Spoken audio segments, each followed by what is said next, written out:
Join us every weeknight at 9 p.m. Central Standard Time, 10 p.m. Eastern. The Intrepid radio program, a Scotty Roberts Productions broadcast.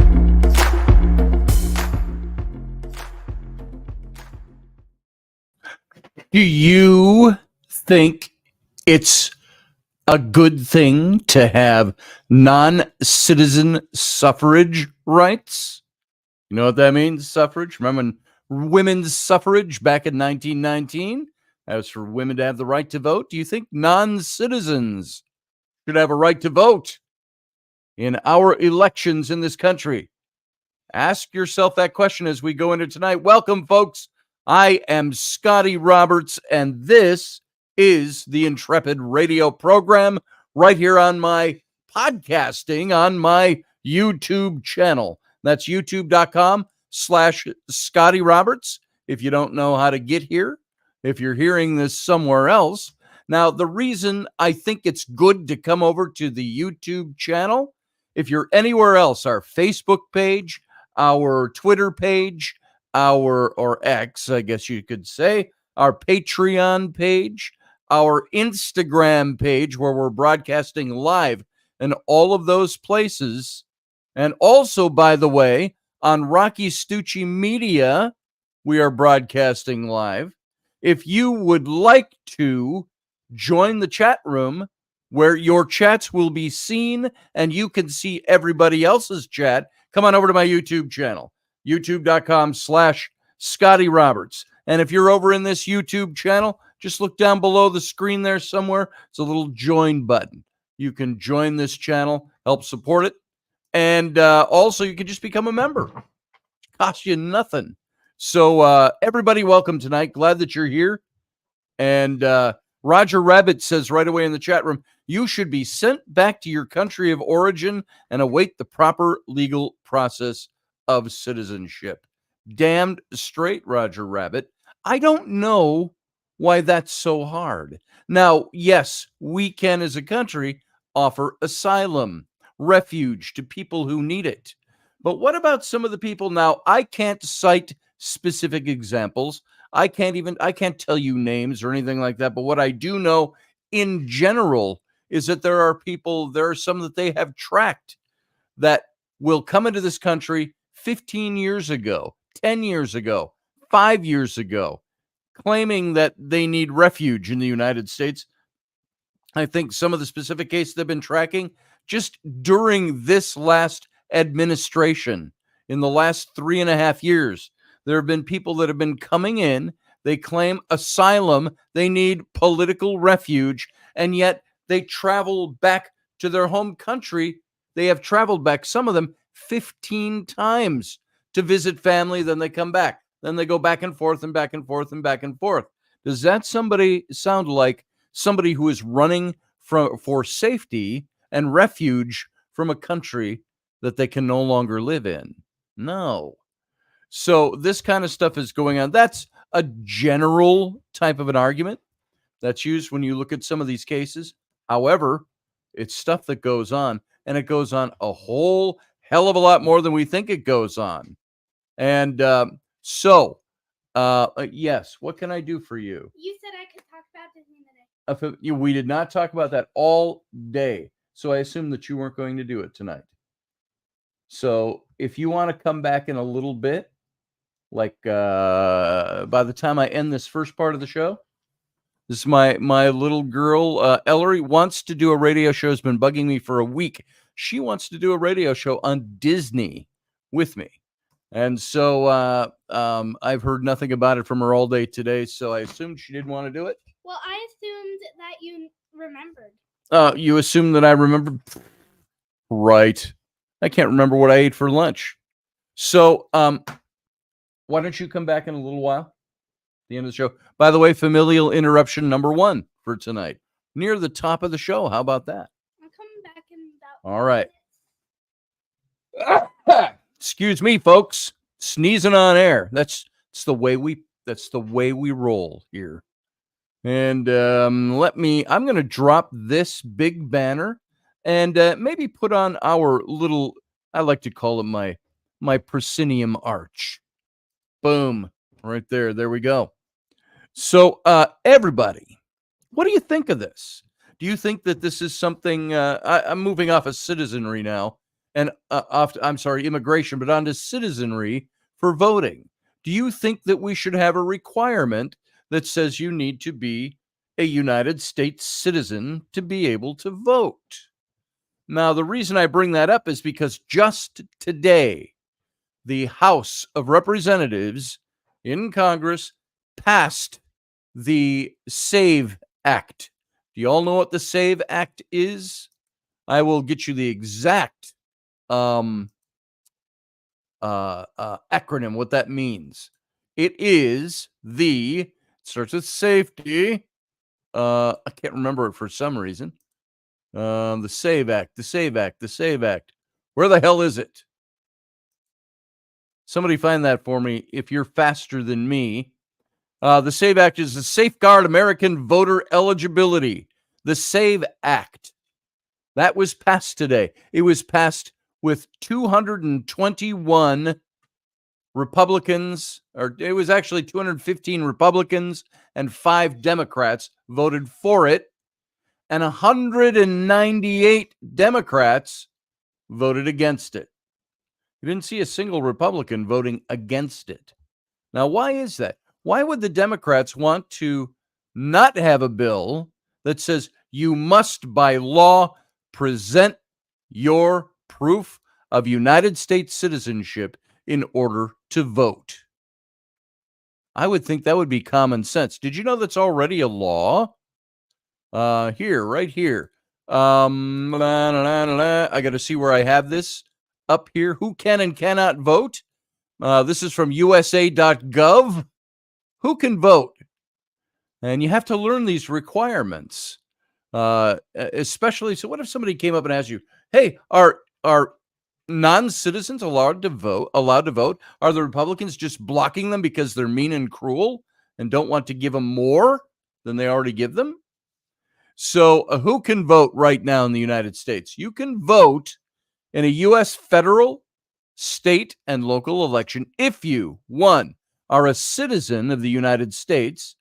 There are some areas that allow non-citizens to vote in local elections only, though. Local only, not national.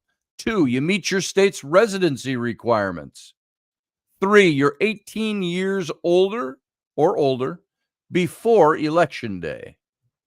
And 4, you're registered to vote by your state's voter registration deadline. So North Dakota doesn't require any voter registration for those of you in North Dakota tonight.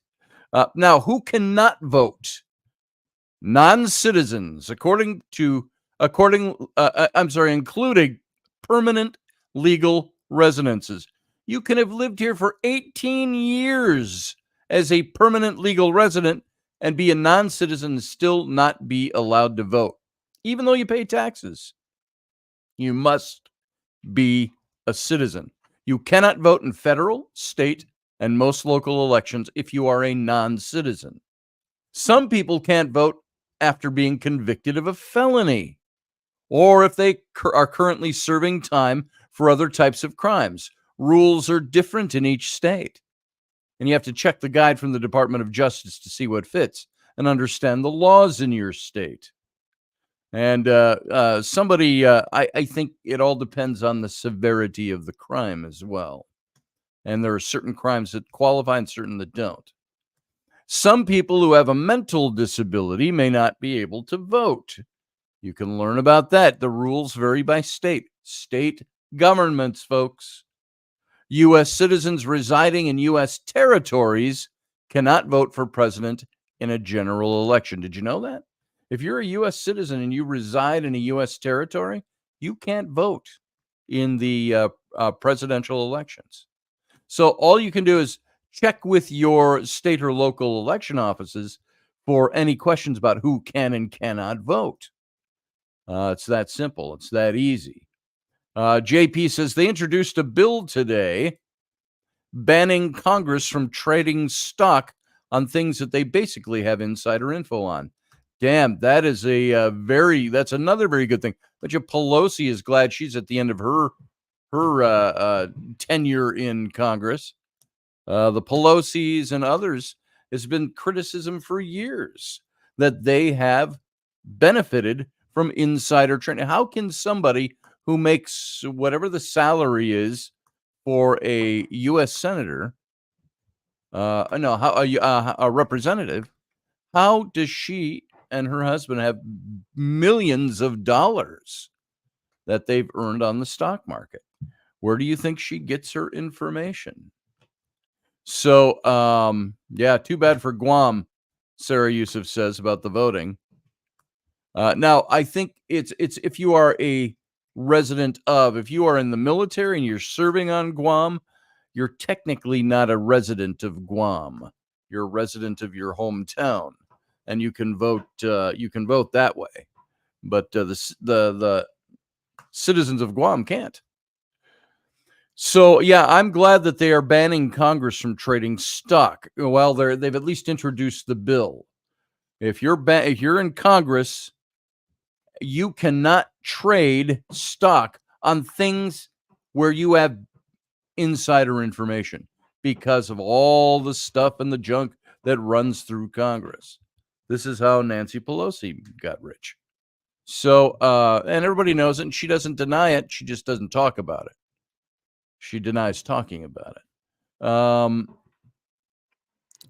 it. Sarah Yusuf, you're not native born. Are you a citizen? Sarah Yusuf asked, how would that work from someone who is not a native born citizen, not native born like me? Well, if you're not native born, you can't vote. Even if you've lived here your whole life, you came over here, let's say when you were 8 months old, your parents brought you here, you can't vote until you become a citizen. You have to be a citizen of the United States to vote. It's kind of as easy as that, I think, is the best way to put it. So, what about this? I've got a couple of things here that I want us to take a look at, and there is some information that's out there. I've been looking at this stuff off and on all day long, but it kind of goes like this. There's a headline out there from CNN that says Biden buys time, but Democratic senator warns he could lose in a landslide. What do you guys think of that? Now, from CNN, they said that President Joe Biden on yesterday, clung on to the Democratic nomination on a high-stakes day in Washington, but the risks of his refusal to step aside were laid bare when one of his own party's senators warned on CNN that Donald Trump could win a landslide. This was not a Republican, nor was this on Fox News. For all of those of you who think that it's only Fox News that talks about this stuff, Biden's stubbornness leaves Democrats increasingly fearful that the president could put at risk not just the White House, but any chance of retaking the House or holding the Senate, already an uphill battle.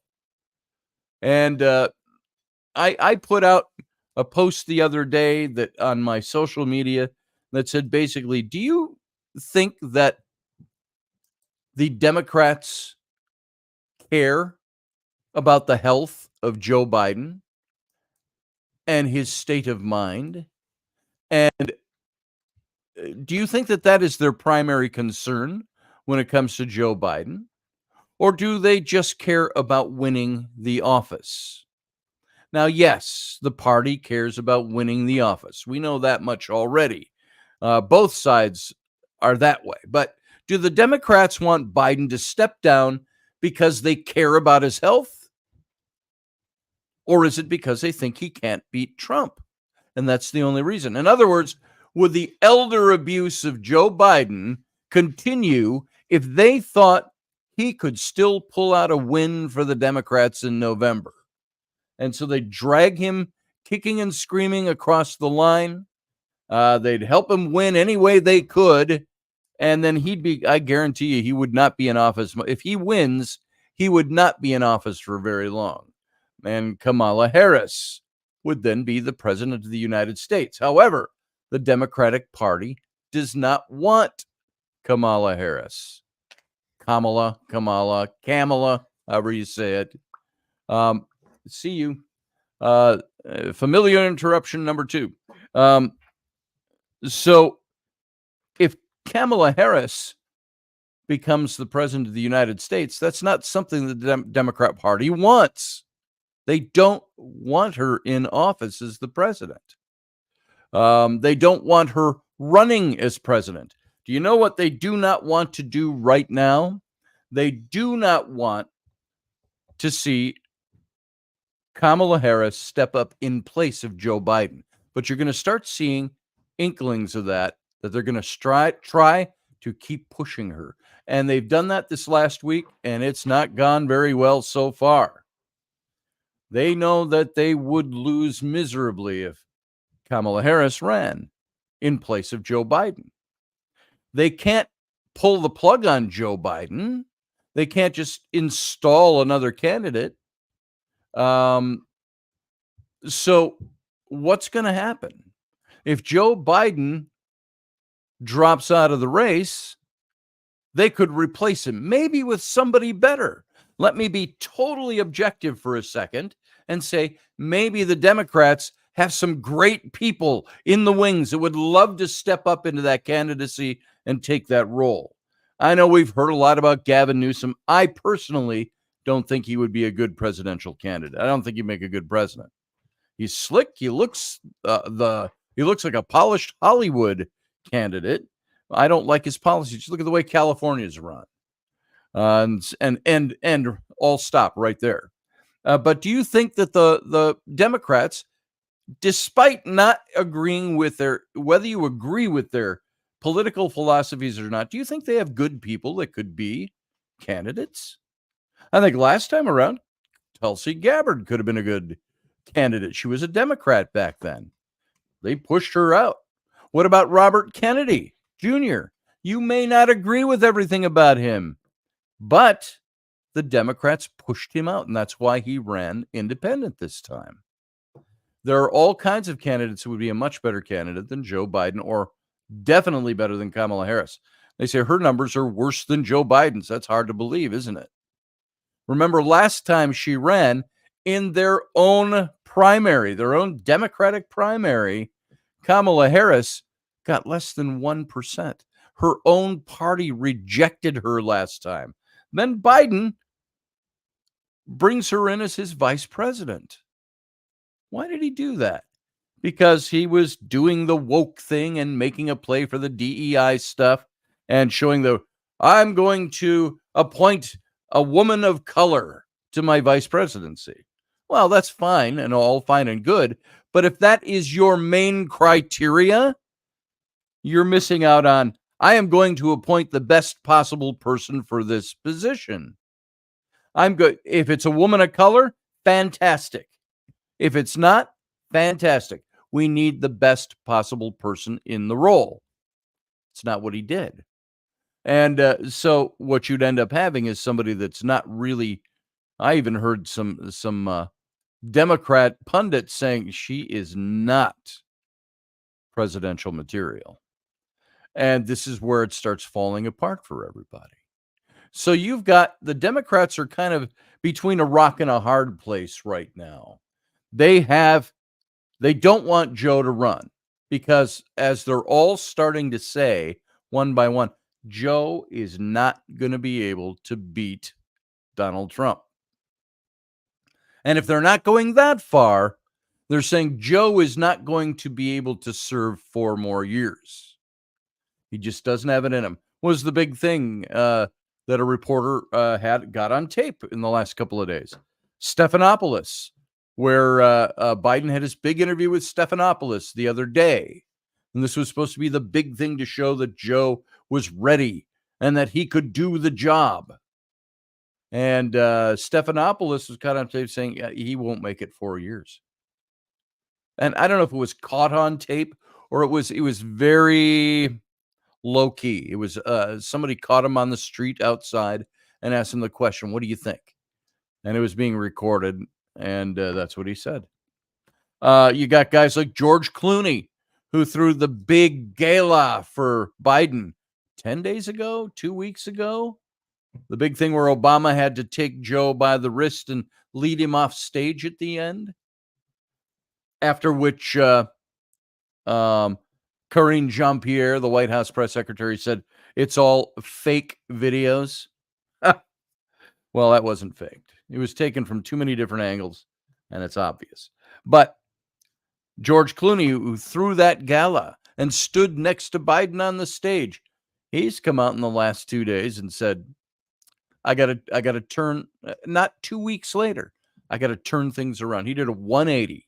Says, I cannot support Joe Biden for the presidency. Hey, Rebecca Perry, good to see you. In the chat room, Field Guy, good to see you. Clooney is a loony. I liked him in Old Brother, Old Brother, Where Art Thou? Old Brother. Was that the name of the movie? Or am I mixing it up with one of the songs? Why is my brain zapping on that movie? George Clooney. And of course, he was Batman with the nipples. You remember that on his hard costume, his armor. He had the nipples on it. That was a big thing. Oh, brother, where art thou? Isn't that the name of the movie? Oh, death. Oh, death. Won't you bide me over for another year?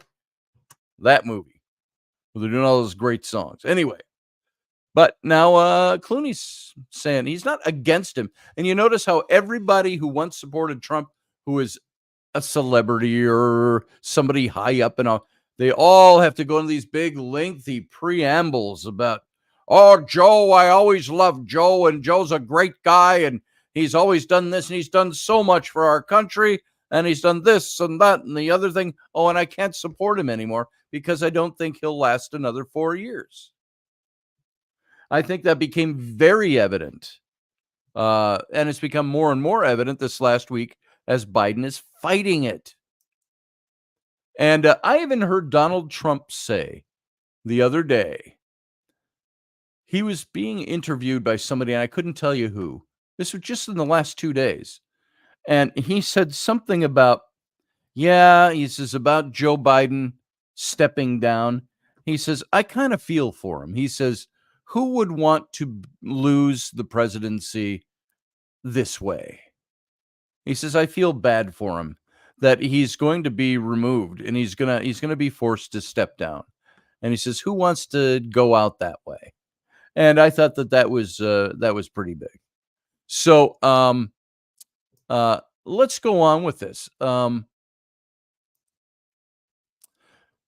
Biden's stubbornness right now is leaving the Democrats increasingly fearful that the president could just put at risk not just the White House, but any chance of retaking the House or holding the Senate, which has already been a struggle up to this point. The White House did succeed in heading off rebellions and emotional meetings of Senate and House Democrats on Tuesday. That was yesterday.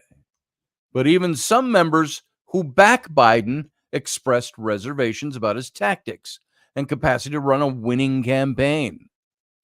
You know, have you noticed that Biden has done more to campaign in the last week to 10 days than he did at any time before? This was since the debate, since all the furor has come up, since all the hubbub and all the hullabaloo and caterwauling. He's done more. They got him doing more. And he's fighting to maintain the presidency. Something he always wants. Now they're finding that this is a guy that's going to be taken out of the presidency. If he does not voluntarily step down, I have a pretty damn good gut feeling that the Democrats are going to back a 25th Amendment issue, removing him from office for being incapacitated. So it's going to be very interesting to see how this plays out. But all about his tactics and his capacity. Today, there's uncertainty about the president's prospects, and it's grown with comments from the former House Speaker Nancy Pelosi, and I've already talked about George Clooney, how they called on on Biden to voluntarily step aside. They're calling on him now. And Colorado Senator Michael Bennet, he was among 3 Democrats who privately voiced fears that Biden couldn't win in November. And he was in an interview with CNN's Dana Bash, and then became the first of his colleagues to go public with this. He said, "It's true that I said that." And he said, "Donald Trump is on track, I think, to win this election, and maybe win it by a landslide, and take with him the Senate and the House." This was a Democratic senator. He says, "So for me, this isn't a question about polling or seeing who's ahead in the polls, etc. It's not a question about politics. It's a moral question about the future of our country." That's his take. And so the White House, in the time since that disastrous debate 2 weeks ago, I think has done nothing to really demonstrate that they have a plan to win this election. Now, that was Michael Bennet.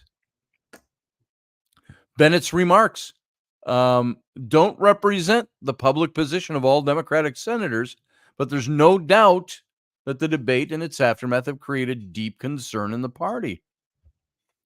Now, regarding Nancy Pelosi, I think she's an ugly person. I don't mean that on a physical level.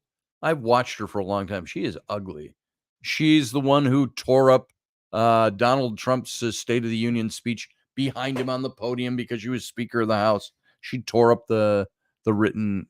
Just don't do that. And she's led so much attack on Donald Trump. And she was, up until just a few days ago, so pushing Joe Biden. He's healthy, he's sharp, he's this and that, as she stammered through saying that herself. And I think she's older than Biden.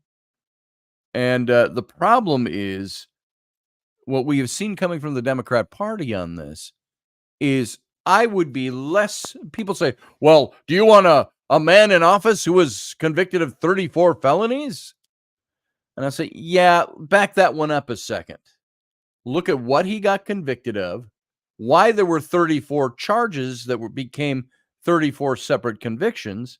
Then look at the fact that there was an activist judge, an activist prosecutor, all the rulings from the bench that were so out of the ordinary that the trial was not moved to a place that was not already well known for being anti-Trump, New York City, and so on and so on and so on, and all that.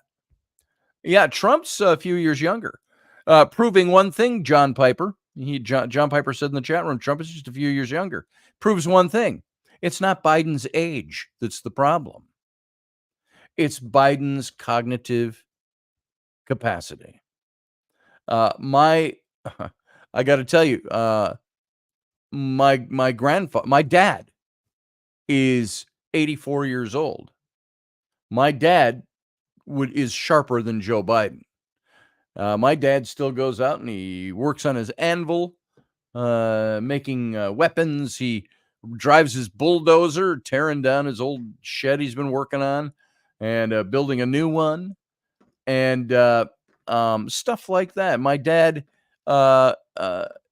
he's got his mental capacity. Joe does not. Donald Trump, 3-4 years younger than Biden. Watch the two of them side by side. Trump does not have cognitive disorders, whereas Biden does. So it's not an age thing. The number of years has little to do with it. It's what is going on in the mind, in the brain. And Joe is suffering. There are some people that are 90 years old that have either suffered from Alzheimer's or cognitive disorders. And there are some people that are 90 years old. Look at William Shatner. William Shatner's 92, going on 93. That man has not stopped. He's got his brain is intact. So Joe Biden's isn't. And it's too bad. Joe Biden's sick. Sick in the sense that his brain does not work as well as somebody who's even younger than he is. So there's the problem.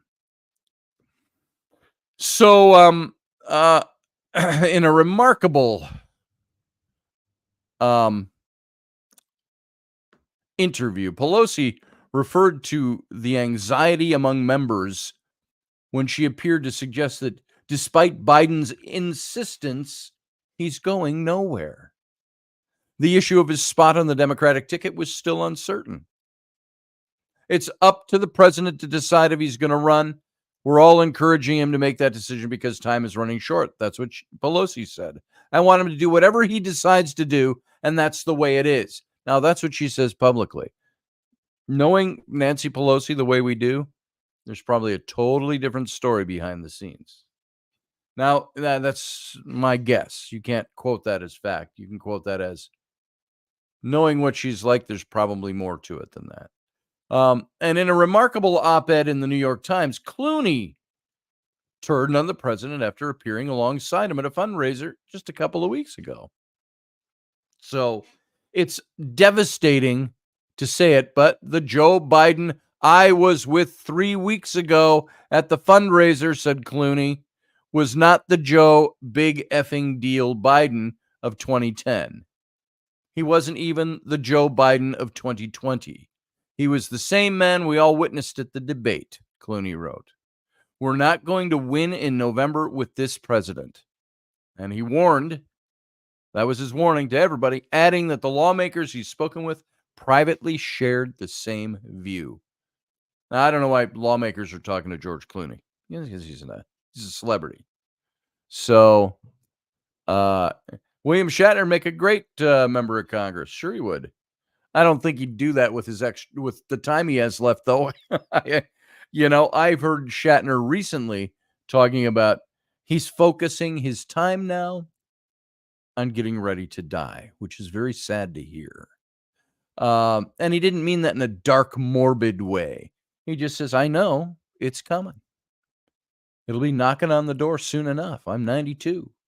He says, so my time is focused on the things I want to do that prep me for that.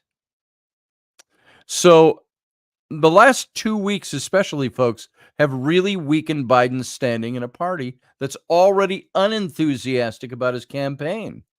His terrible, do you think, they didn't put Joe Biden up for election back in 2020 because they loved him.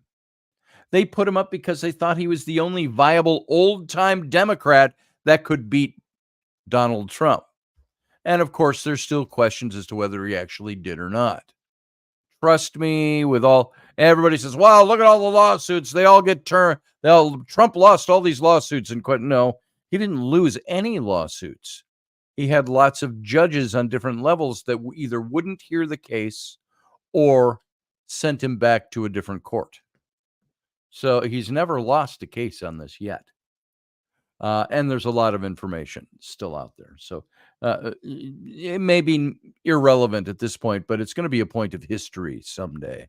People are going to look back at this era, at what's going on now. Now, maybe Trump isn't the best guy on the right either.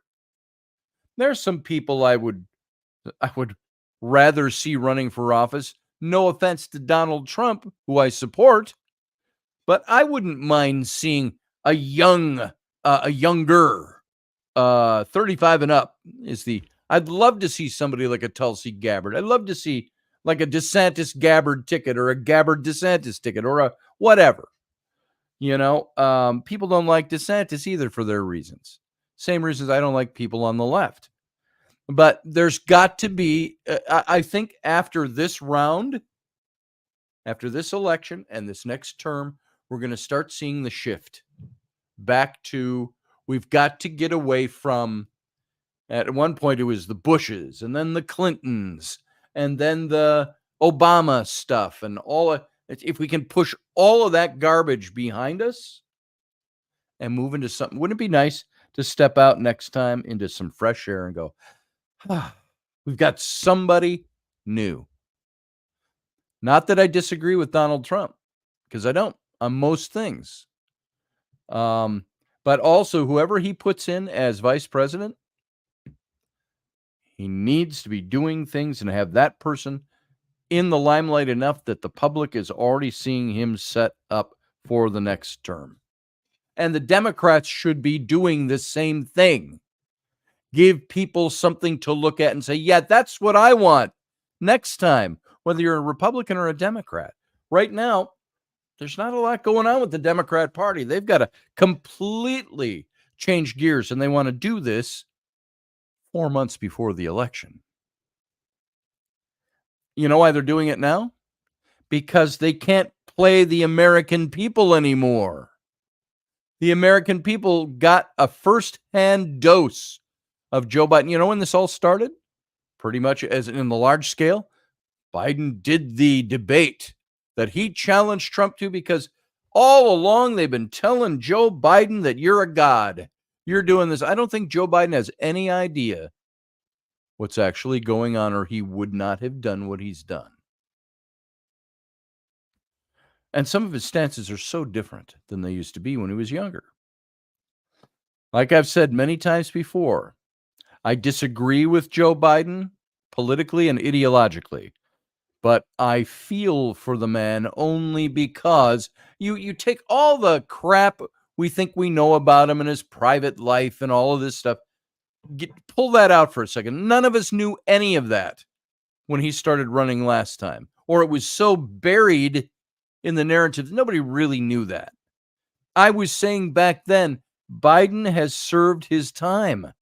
He was vice president for 8 years. Then Donald Trump got elected. Let him keep his legacy, which was already built. And I said, he is not fit for this office. And he's only proven that over the last 3.5 years, almost 4. And it's sad for him because he will no longer have gone out as a very charismatic Democratic president, Barack Obama's vice president. He's not going out that way anymore. He's going out as probably the worst president our country has ever had. History is going to write it that way, folks. And history is going to look at it that he's either going to be forced out of office. He's either going to volunteer, but he's only going to volunteer because he's already said he's in it for the long haul. If he resigns, it's because they're going to force him to do it. Or they're going to remove him from office. That's probably going to be the threat hung over him. Joe, we love you. If you don't resign, we're going to have to pull the 25th Amendment out. And that's not going to be pretty. So, all of this to say that there's all this deep disquiet over the president's prospects. And all these shaken senators, the Democratic senators and representatives in Washington, they had all this venting sessions that took place yesterday, all behind closed doors, no news. They couldn't even bring their own phones in at both ends of the U.S. Capitol. But there's no critical mass of lawmakers emerging to seriously threaten Biden's hold on the nomination. And the party's Senate and House leaders offered clear, if hardly effusive, support for the president. Ultimately, Biden's warning in a letter to lawmakers on Monday, quote, "I am firmly committed to staying in this race," end quote. And the knowledge that primary voters have spoken left his critics little leeway to act.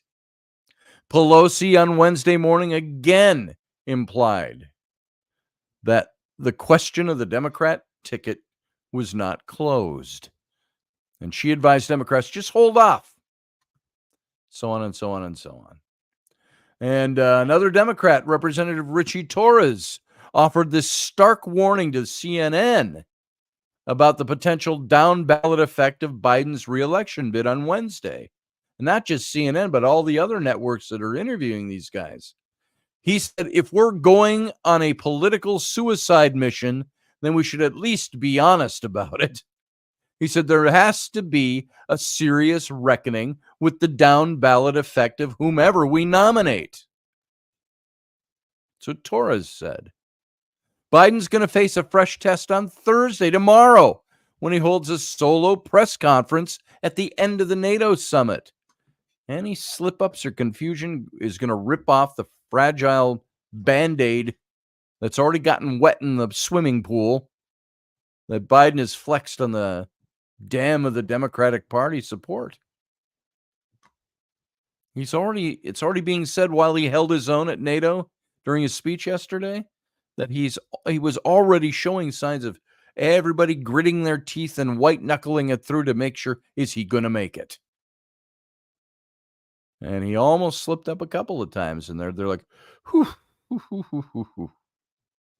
So the spectacle of a party debating the viability, the strength, the mental capacity of its nominee less than 4 months from the election day encapsulates the crisis that's consumed the president's campaign. There's little evidence so far that Biden's ready to throw himself into saturation-level town halls, campaign swings, media blitzes that many Democrats, including those who think he should stay in the race, have called him on to do. Trump just yesterday, or was it today, issued a new challenge for the next debate. He says, next debate, he said, no holds barred, no moderators, whatever you want. I'm just saying no moderators, just you and me. Open mics. Let's go to it. And at the same time, he made a joke because Biden said he had a handicap of 6 in golf. And then later, 5 minutes later, came back and said, my handicap is 8. And Trump kind of laughed at him because Trump's a real estate guy who's owned resorts and golf resorts and an avid golfer. He said, you ain't no 6 or 8 handicap. And then Trump made his tongue-in-cheek, but I think he meant it. He says, I will also then, you agree to that debate, and then also agree to play me 18 rounds of golf. He says, 18 rounds of golf. He said, I'll even give you, a 1 and a 2 to get ahead. I'll increase your handicap. And he said, whoever wins or whoever loses, he says, if I lose to you with your 6 to 8 handicap, he says, I will give $1 million to whatever organization of your choice, charitable organization. Cash. And then, of course, what was the White House response to that? While Joe Biden's too busy working for our country and saving democracy and doing this and blah, blah, blah, blah, blah, blah, blah, to entertain Trump's tomfoolery of suggesting then he used the word tomfoolery, but suggesting we're more serious than that over here at the Biden campaign, which is a bunch of B as in B, S as in S. Everybody looked at that statement and went, yep, that's what they're doing. They're just, they're covering his ass. That is, Joe Biden is so energetic and on fire and working for this country, he can't even take time to entertain your joke about a golf match. We're serious about the country and democracy. You obviously aren't, was the message they were trying to put across. Whoever, Elvis says in the chat room, whoever loses have to shotgun a beer live on CNN. Well, I'd like to see that. Now, Trump doesn't drink, never has, but I'd like to see Biden chug a beer. That might just put him down. I vote for Trump. John, I see John Piper in the chat room and other people. I choose Trump not because I think he's the most best, I was going to say. The best person in the world. He's not a perfect man. But I think he is perfect for the job to fix the things that are broken in our economy and in our country. Everybody brings up, we talked about the whole moral flexibility issue of being highly, highly subjective with, you can call Trump a liar, but 90% of what's packed in around that charge is what people think. It's like, I said, it's like saying Trump's wearing a gray suit today. Well, Hitler wore gray suits. Oh my God. Trump must be a Nazi. I mean, that's what I'm talking about. This has been the entirety of the left's campaign against Trump. When Trump got convicted of those 34 felonies in New York, I guarantee you the people in charge of all that, they did not care what Trump got convicted with. Not their problem. They don't care. They don't give a rat's ass. What they wanted to see was anything that would make him somebody that they could call a convicted felon. And they achieved that, like I already said, with an activist judge, an activist prosecutor, a prosecutor who took a misdemeanor that had expired its statute of limitations in 2019 and had been rejected before that by the feds, saying there's nothing here. We're not taking this case on. And they were able to reignite that or bring it up into the present. What's the word for it? Where they took something that expired its statute of limitations and reignited it, reopened it, and then tried to link it to federal law that the federal feds had said there's no case there. But for some reason, Trump gets convicted of it on a state level. And it had nothing to do with Stormy Daniels. It had to do with payments to his lawyer. And so all of this, which is a misdemeanor in New York, they just tried to link it to campaign finance, saying, therefore, it was campaign interference. And you know what? That case will be that'll be overturned in a heartbeat when it's brought up in the appellate system. Just ridiculous. And it was 34 counts, because if you don't know this, I know we've talked about this a couple times on this show, it was one thing, $130,000 paid to Michael Cohen, his lawyer, his fixer. But it was paid over a period of time in 34 different installments, totaling $130,000. That's how they came to the decision that he needs to be charged with 34 separate felonies for each entry in his ledger book. That's why there's 34 convictions. And I see people proudly pulling that out of their ass and, yeah, but you're voting for a convicted felon. And I'm like, yeah, but that's such B as in B, S as in S, isn't it? And we all know that. And they all know it too.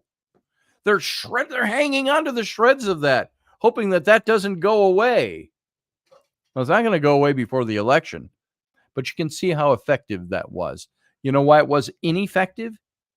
Everybody caught on real quick by watching the injustice of that trial.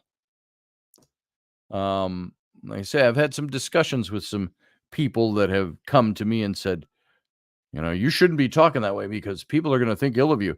And I said, I really don't care. Let's talk about this. Let's spell it out.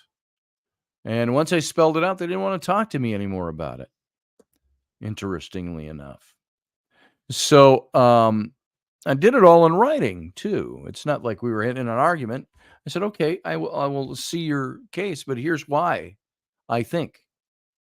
And so I said, what it really comes down to, if you support the conviction, the 34 felonies, you're not doing it because you know in your heart of hearts that he needed to be convicted of this crime. It's because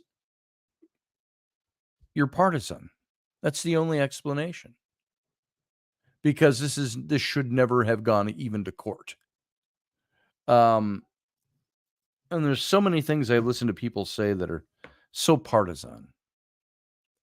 And I've gotten to asking people, are you being deliberately obtuse, or you really just don't know anything? And I said, you're way behind the times. Somebody talked to me on January 6th. I said, are you really that behind the times that you think Trump incited a coup? Please. Because I can tell you what, if I thought Trump incited a coup after all the stuff I looked at, I would not support him. It's not what he did. The border issue is atrocious. It is. Neither Trump or Biden has done anything really about it. But see, John, no offense to you, my brother. I love you. That's the lie that's been foisted on people, that Trump did nothing about the border. Did you know that Joe Biden, the first month he was in office, signed 92 executive orders undoing everything Trump had done at the border? And then you look at the numbers that Trump had versus what Biden had.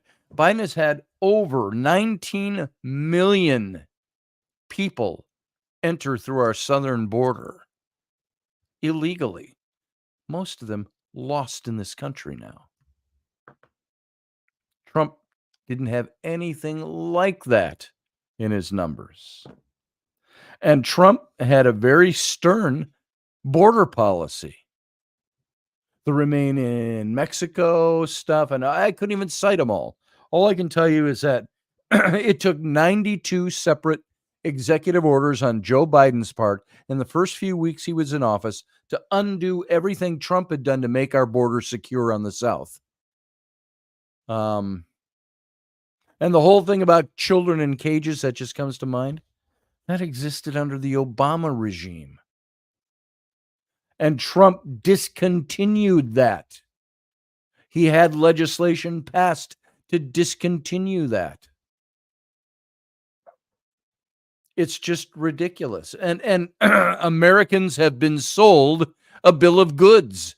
And when I say to anybody, and again, John, I'm only singling you out because you made that particular comment. I respect you greatly, and I love you as a friend and a brother, and I love you for your heart. But I think you, along with many Americans, have been played. And you really got to look into this a little deeper.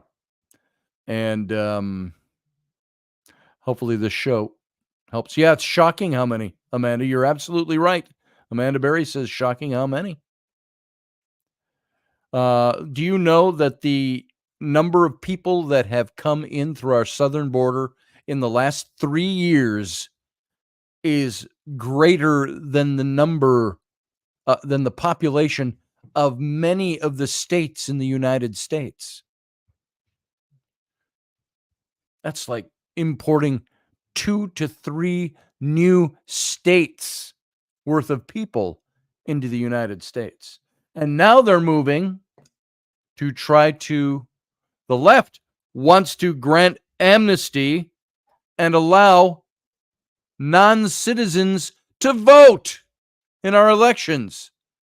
Does this look like a picture to you? Am I talking like a conspiracy theorist? That for 3.5 years, they've been allowing all these non-citizens to come in, doing nothing to stave it off. At the same time, Biden and all the Democrats blaming the Republicans, saying the Republicans won't agree to our bill, so we can't do anything about it. What did Joe Biden finally do? He kind of put an executive order out a month ago, something like that. Supposed to close some of the stuff on the border, but it's not. And he lowered and the Republicans kept saying, and Trump said, you've had the power to do that all along. You've had those ruby slippers on your feet, Joe Biden. All he needed to do was tap them together 3 times.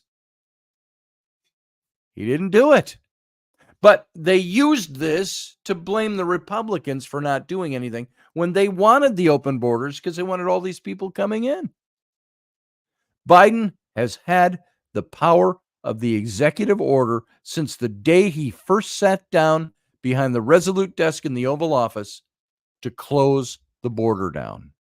And I was all about, we don't have to have permanent closed borders, but when there's a problem, you close them down and you work out your new system of vetting.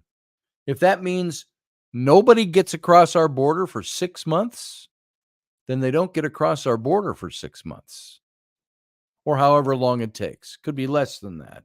except extreme cases, and you have to file for any kind of not amnesty. I'm slipping on the word. Refugee status.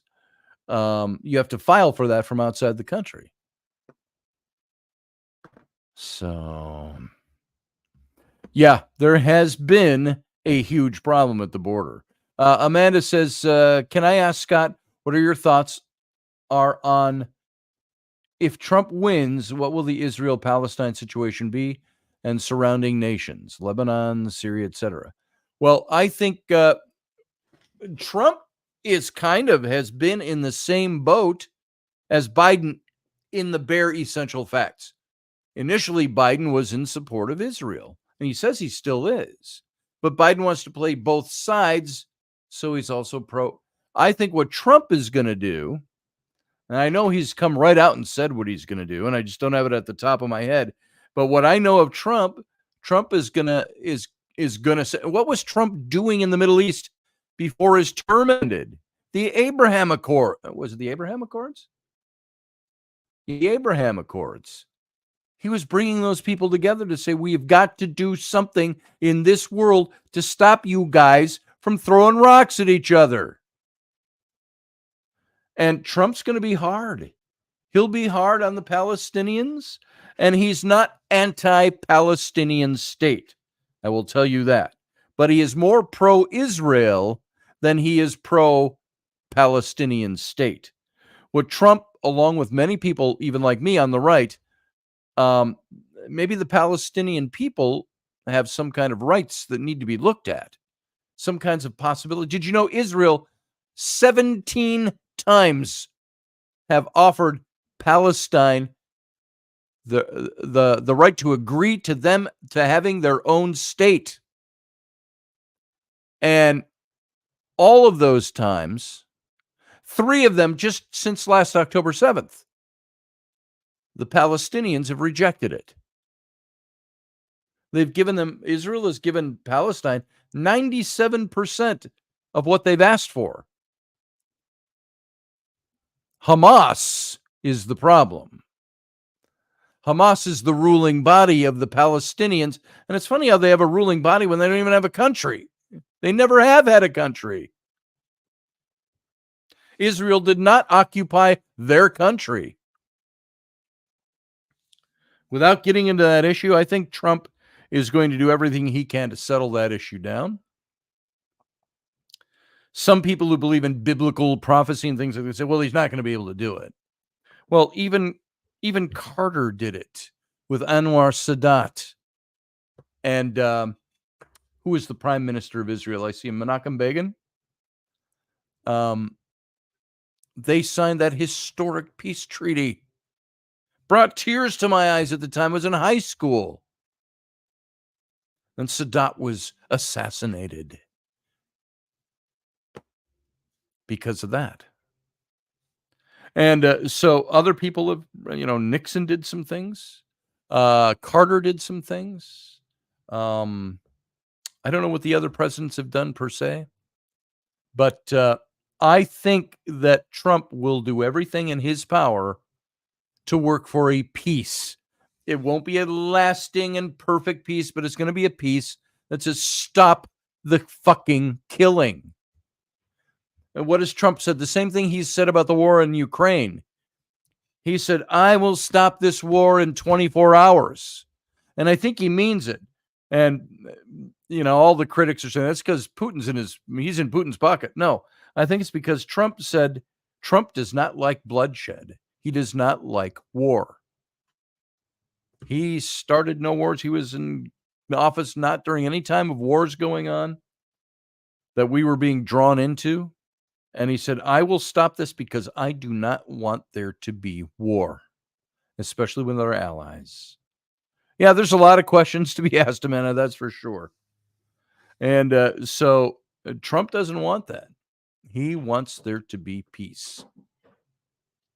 And another thing that gives you a hint, remember he moved the U.S. Embassy from Tel Aviv, out on the coast, the capital, to Jerusalem.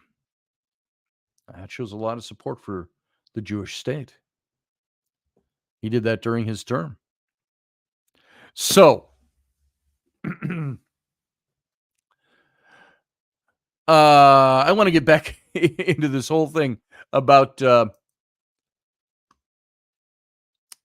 left's just trying to make a lot of hay about Trump telling the GOP what to do and how to vote.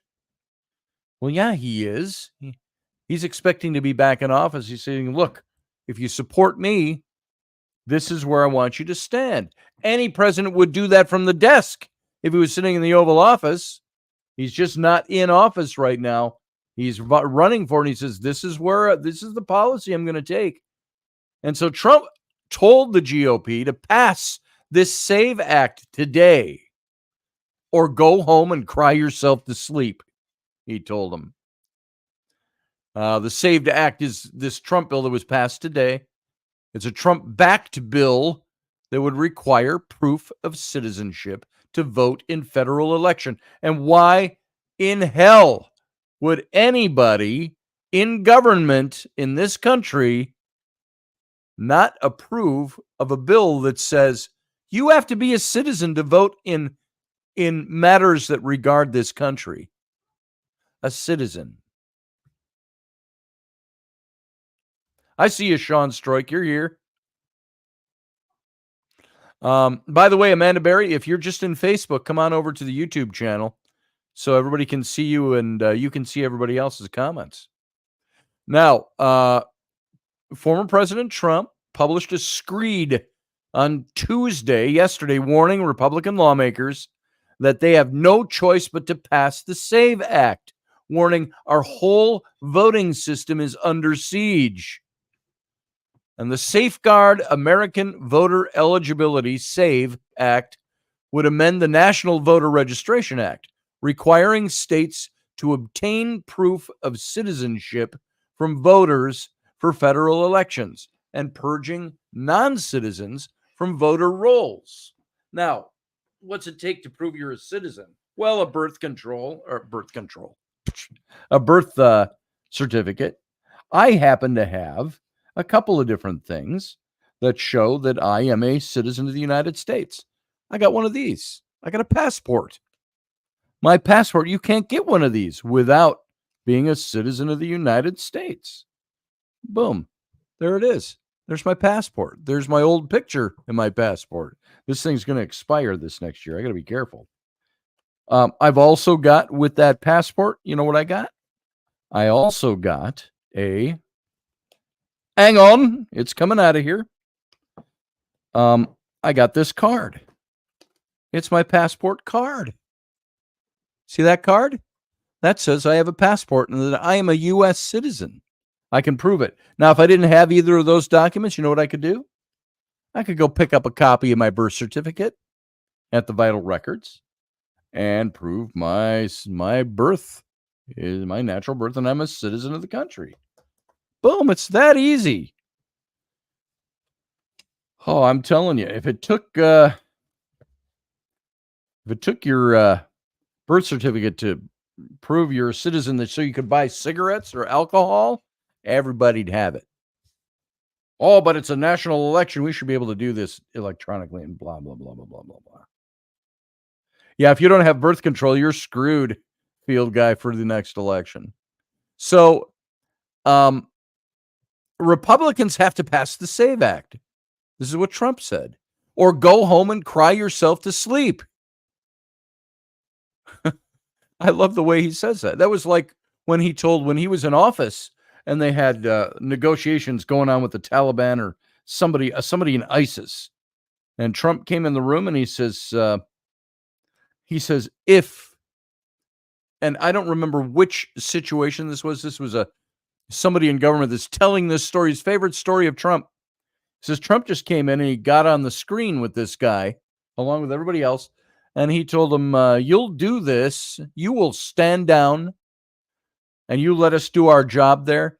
He says, if you so much as touch a hair on the head of one citizen, he looked at him and he goes, I will kill you.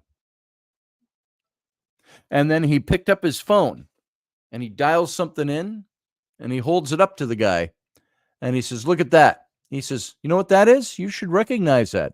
That's your house out there in the desert in some Akistan somewhere. And he said, and look, and he scrolls, he goes, and there's the map. That's your brother's house. And that's your in-laws' house. And he went through the whole thing. He says, I know where you live. He said, if one American is hurt or even touched, he said, I will kill you and your relatives. It's just the way it goes, asshole. And I don't know what the outcome was of that. I don't know. I just heard that story being told. I'm telling you what, that is what a leader does. You may not like I don't like that at all. Oh, that's so mean-spirited. No, that is protecting our people, which is what the leader of this country does. Aye. So Trump continued. He said, non-citizen illegal migrants are getting the right to vote. They're being pushed by crooked Democrat politicians who aren't being stopped by an equally dishonest Justice Department.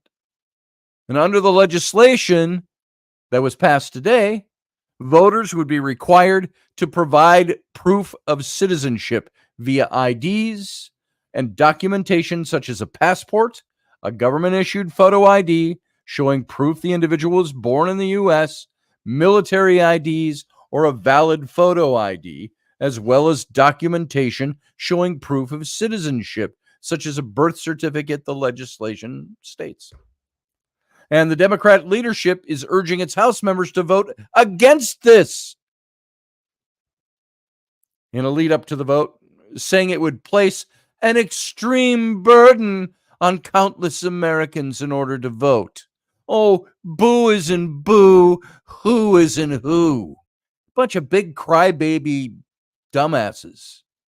God damn. It just pisses me off.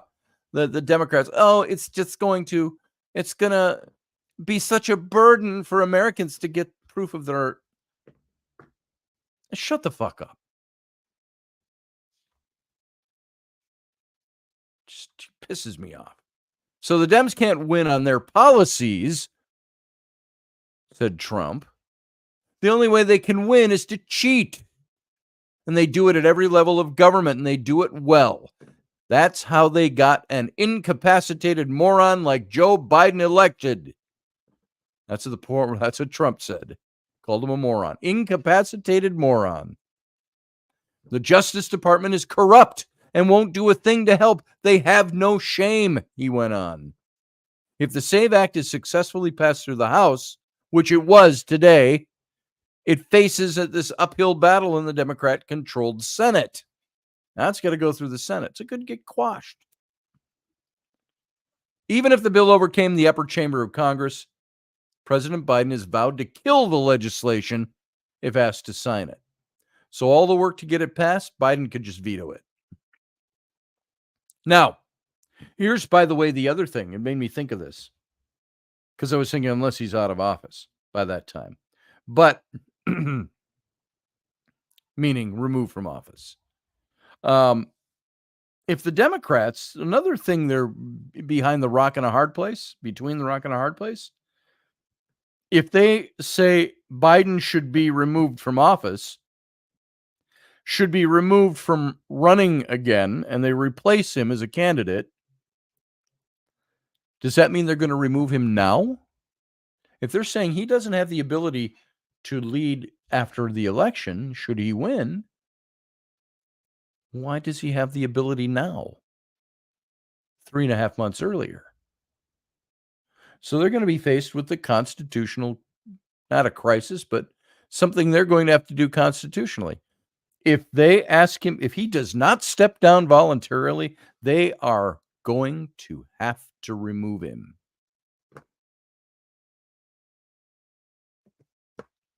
Yeah, outnumbered by census, Susie Q. More people equals more delegates in California. Exactly. And we have an electoral system, folks, just so New York City and Los Angeles can't decide every election.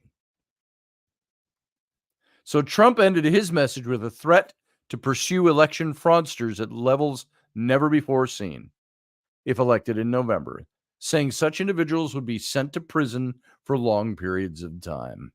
So that's what Trump had to say about the SAVE Act, which passed the House today, but may not pass the Senate.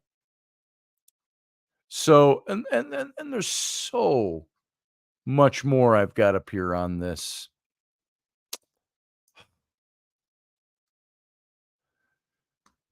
Biden campaign reportedly takes another hit. This time it was with its donors. The money has absolutely shut off. So Dems in a state of total agony as the party split over Biden's debate disaster. Clooney writes the bombshell essay about Biden's candidacy just a few weeks after supporting him in a fundraising event. Fetterman, who I actually like, even though I don't agree with him on everything, Fetterman defends Biden, stands by him as Dem nominee amid party of turmoil. I like Fetterman. No matter what you think about him, I kind of like him. Didn't like him at first. He had to grow on me a little bit. I've liked his stance on some things. I think he's an honest senator, believe it or not. I kind of like him. But he's supporting Biden. But there's many different things that come out. Dave Portnoy roasted George Clooney over Biden op-ed. What a effing hero, he said. The Democrats break ranks with Biden. They said he's seen enough to call for him to drop out. KGP, Karine Jean-Pierre, said Parkinson's expert didn't see Biden. And the White House was forced to issue a correction on that. She said, well, he was seeing there's all kinds of people that see this doctor. They see him in the other building, not in the White House.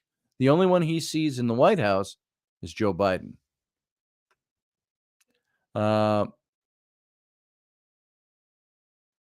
James Carville, old Dem strategist, thinks Biden should stay in the race.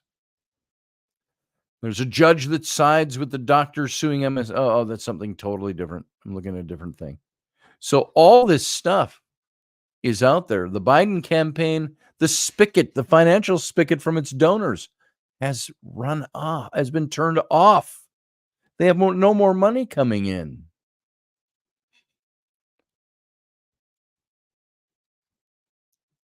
So, by the way, opponents of this of the SAVE bill. What was the SAVE bill again? If you're here late, the House today passed a bill to ban non-citizens from voting in federal elections. And the House Republicans and a handful of Democrats approved a bill. Now, that's hopefully they can do that in the Senate too, and it'll pass. But then they'd have enough to override a Biden veto if Biden's still in the office when it comes to this, which will be hopefully prior to the election. So, how do you feel about going into the next election without any safeguards that non-citizens aren't going to be granted amnesty, the 19 million of them, and be given the right to vote?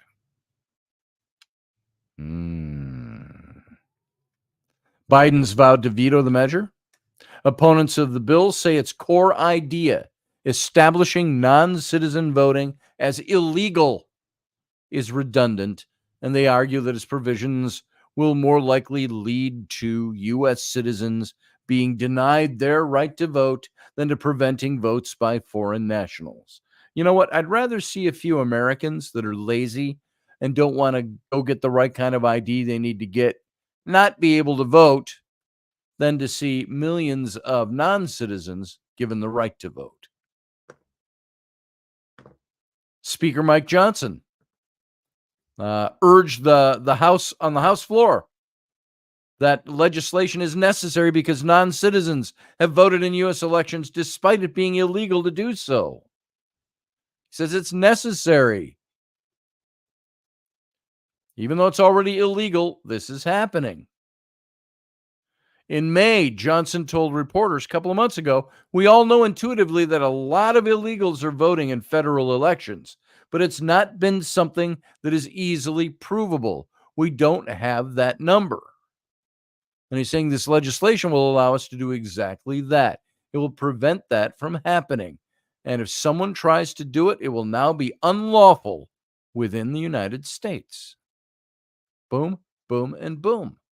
But most researchers who've studied voting patterns have said Johnson's intuition is wrong. This is the Hill has said this.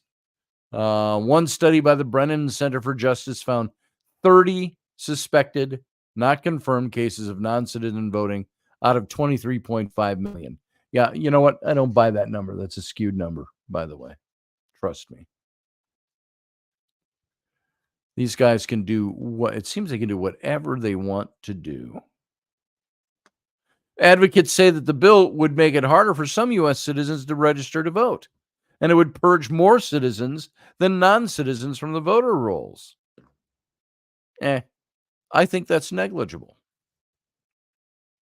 That's like saying the law says you can't drive without a driver's license.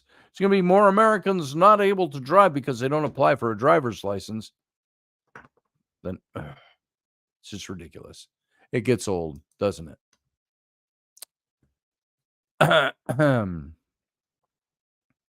So let me ask you, Joe Biden, is he gone? Is he going to step down? What do you think he's going to do? Do you think he's going to be forced out? Do you think he will be forced to resign? Do you think he will be forced out under the 25th Amendment? Do you think he's going to win against Trump? The big questions. You know why people still support Trump at this stage? Because they don't buy the bullshit. They don't buy the convictions. So there you go. All right, guys, let's end this part of the show. And we'll come back after a little break here. I got to go get something to drink. I forgot to bring anything in with me. And let's take a little break, and we will be back in just a few minutes. Stand by. Don't go anywhere.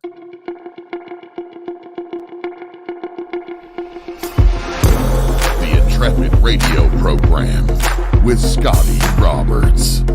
Intelligent talk.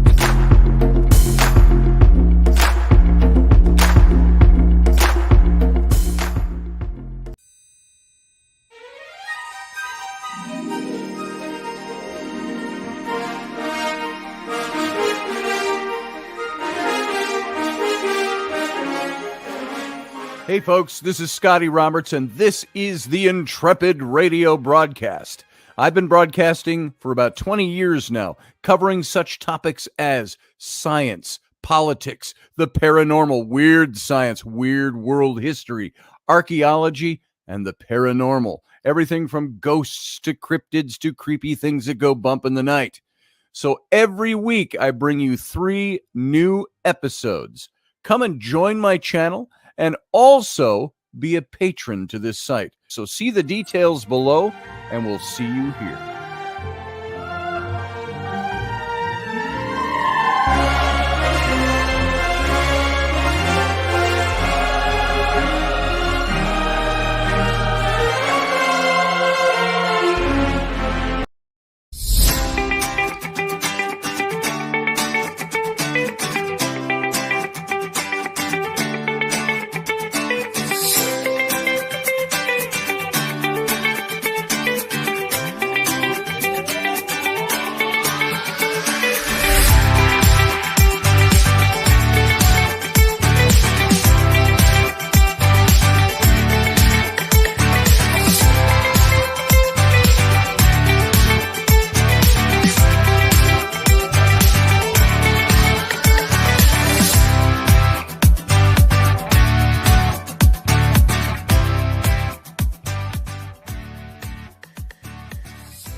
Dave, I love you, brother. I miss you too. I miss you too, I heard. Yep, Did you guys hear that? I heard that. I miss you, Dave.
Hey, and welcome to the Captain's Cabin. R, as we say. Glad that you could be here. Glad that you stuck around. And we'll talk for a little bit. We got about a half an hour-ish left for the after show. And there's no... Remember when I first started doing the after show, the Captain's Cabin? We didn't even have a name for it yet. And you all named it that. I said... we'll go for 10 minutes. We'll go for 20. We'll go for a half hour. We'll go for an hour if people want to. And, but I usually can't do much more than another hour, sometimes 2 hours when I'm in the mood, when I'm fully awake. You know, I almost called the show tonight because I just wasn't up to it tonight. I was like, I am wiped out. I don't want to do this tonight. My mind is just dead. And yet, here we are. It's nothing like talking for an hour and a half. And so you all get a chance to call in if you want. If you call in if you don't call in the next 20 minutes, I'm not taking your call. Because if you call in at 20 minutes there's only 20 minutes left of the show, we're not talking. So anyway, there you go. So... And by the way, if any of you are wondering, there are some people that are no longer here that chat here normally. There are some people that cross some lines with me on a personal level. I'm going to say this for the record. I am no wallflower. There's words. I'm a sticks and stones may break my bones, but words will never hurt me type of guy.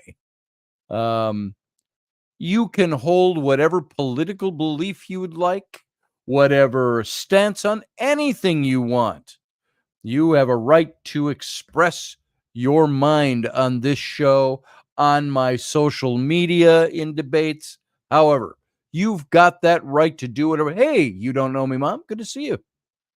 Biden's an imposter. That's a clone. And Cheens and fried. Yeah, that's one. That's possibly one. One explanation in the sci-fi category. I would agree with you. But you can disagree with me. Being allowed, quote unquote, to talk in this chat room or to call in or to speak your mind on my social media has nothing to do with whether or not you agree with me. If you disagree with me, that's fine. You'll just be prepared to be challenged. I'll challenge you on it. I might push you to prove to me why your point is something I should believe. I don't like pet answers. So I have always had one hard, fast rule. You can do all of those things with me, and we can even remain friends and friendly. But the moment you cross the line and you abuse somebody else on my media or in my chat room, I'll give you a warning. Hey, don't do that. Sometimes I'll write you personally, go, hey, that thing, don't do that.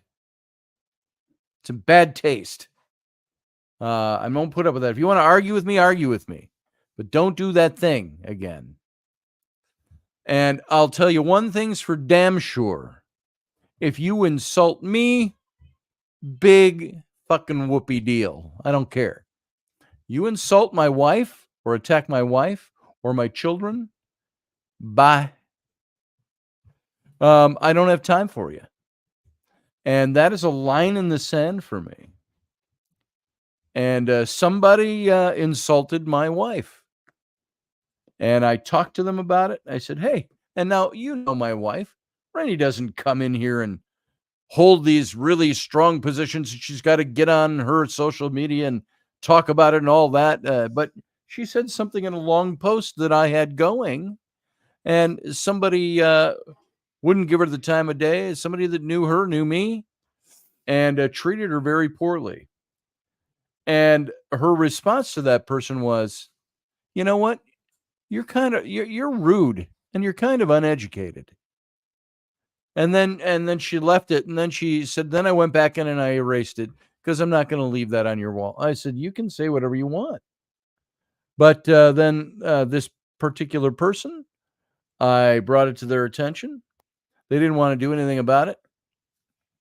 And I said, well, either you can do something about that, or you can either voluntarily check out, or I will check you out myself.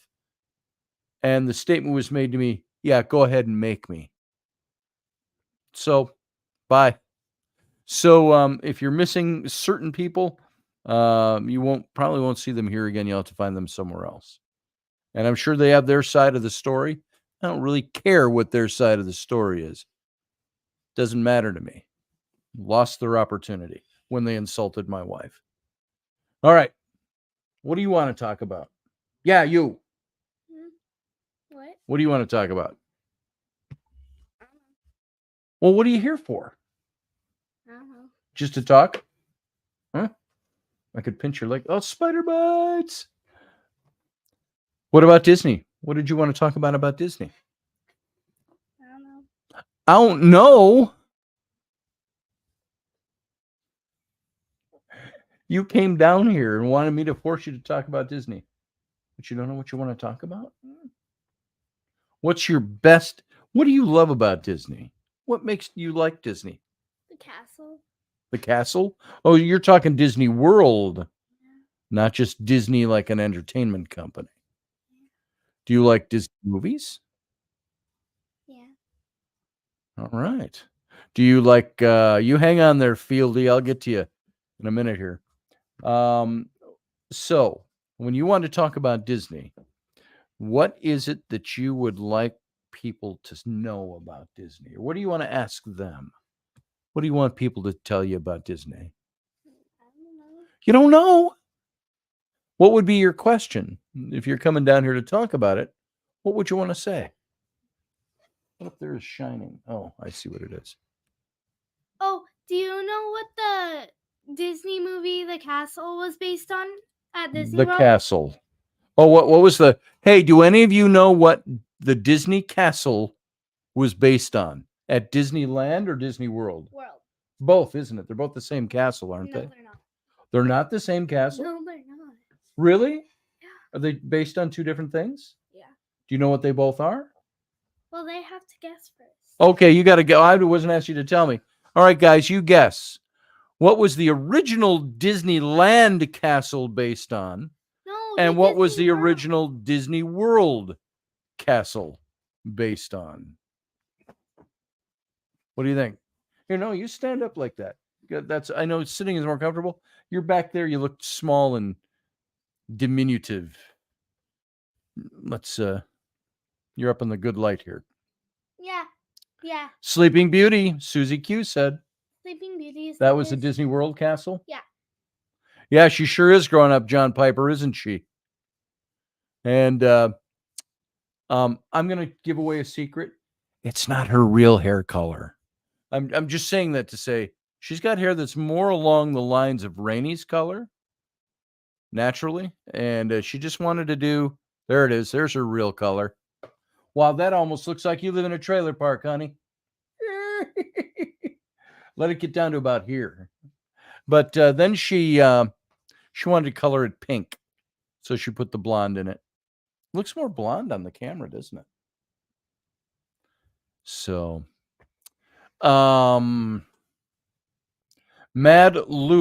Ludwig in Bavaria. The Disneyland castle is the Cinderella castle. Cinderella Castle is Disneyland, Mhm. and Disney World is Sleeping Beauty. Mhm. Don't they all look like also Mad Ludwig's temple in Bavaria, or his castle? You know which one I mean? Huh? It's called Neuschwanstein. Here, look at it. I'll show you a picture. Let's see. It's spelled different. Neuschwanstein. Neuschwanstein. There it is. They say it was also built That looks on. like a church to me. Well, here, wait till you see other pictures of it. Look at this. They say the Disney World Castle was also kind of built on that. I can't show you, folks. You'll have to look it up. Neuschwanstein. It's one word. Neuschwanstein. So that's what John Piper was saying. Nope, John. Thank you for playing. It was Cinderella and Sleeping Beauty. Do you know guess how long the Disneyland castle is? How long it is? Yeah. Tall it is? Yeah. How tall is it?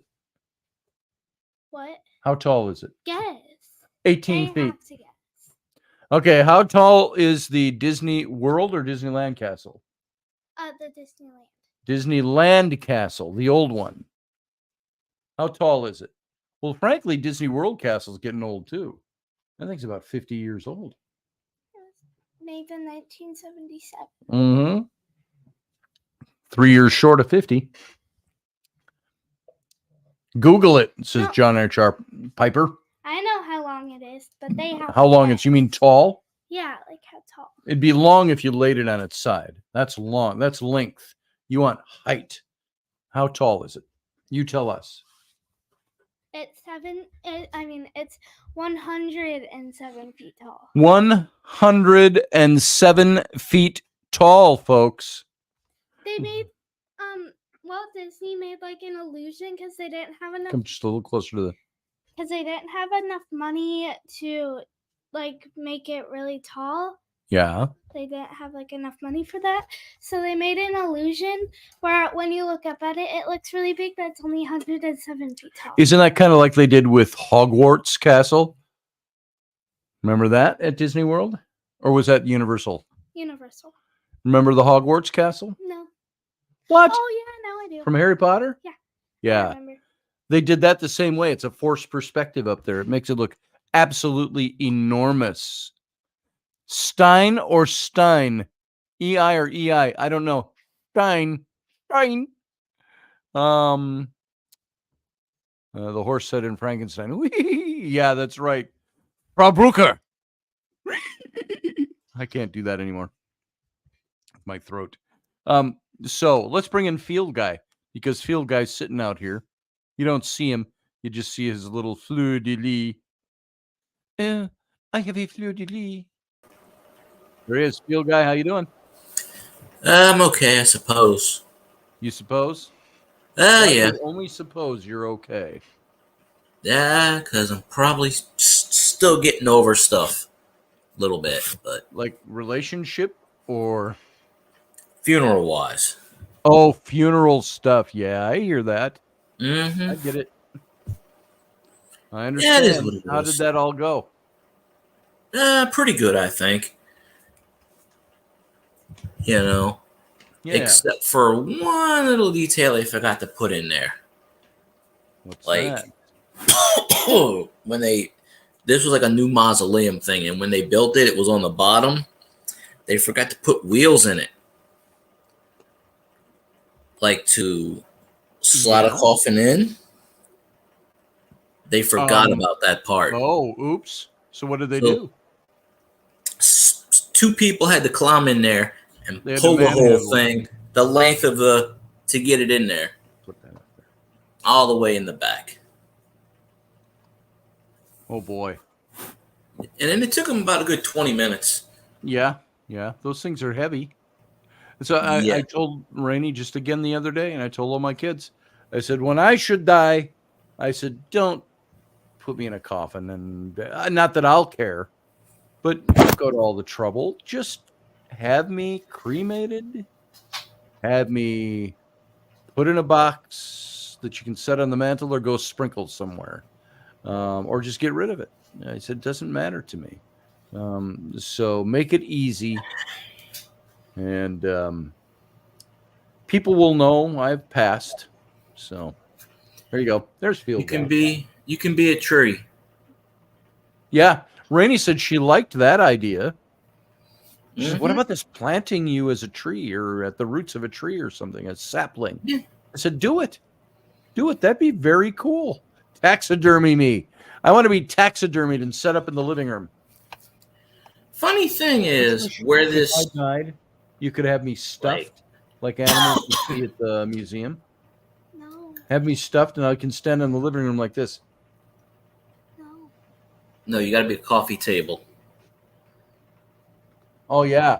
Coffee table on my hands and knees. Well, the thing I is, could be an where the- ottoman. You could be. Can I talk Where about the me again? We'll let him finish his sentence.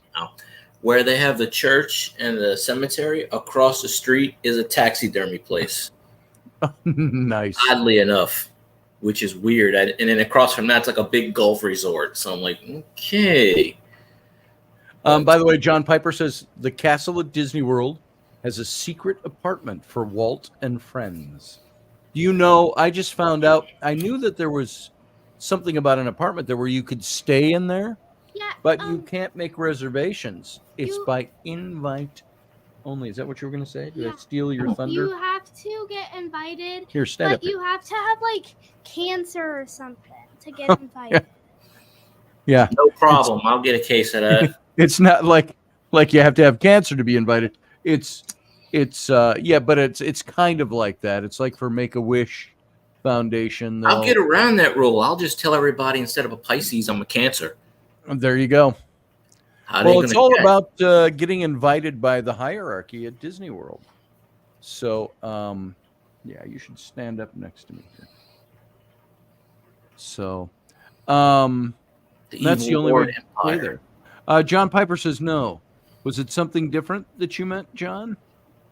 There's a secret a place where they keep Walt. Do you think? Oh, I heard that they keep. Hey, it's frozen. I heard that they keep Walt Disney somewhere frozen in the Disney World or Disneyland. Cryogenic sleep. Yeah. He's actually And, got a crypt in some cemetery. There's like vines all over it and stuff. I forget where. Yeah. Supposedly his body's in there, but his head's frozen. That's the theory. You know, like I've heard things like that. Yeah. So there's also what was it? Oh, we were watching if you look it up, go to was it on Netflix that we saw that or Disney Channel, the Imagineering show.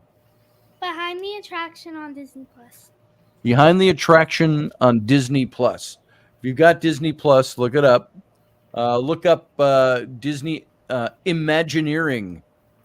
What a great documentary. It goes through how Walt started the whole thing and what he was doing at the beginning, the progression from animation to animatronics to whatever and this and that, and all the stuff he had to pull. There were times when they were building Disneyland, they didn't think they were going to make it and get to opening day. Yeah, no, don't get stuffed. That's right, John Piper. I won't. Yeah, I'm not going to do that.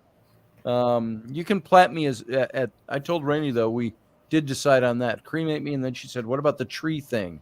She likes that idea. Plant a tree with my body as fertilizer. So I already know what I'm doing. What are you doing? Cremate. Have a tree planted. That's that. Somebody's got to outlast me. Yeah. So, Bigfoot, Randall? What did Randall say?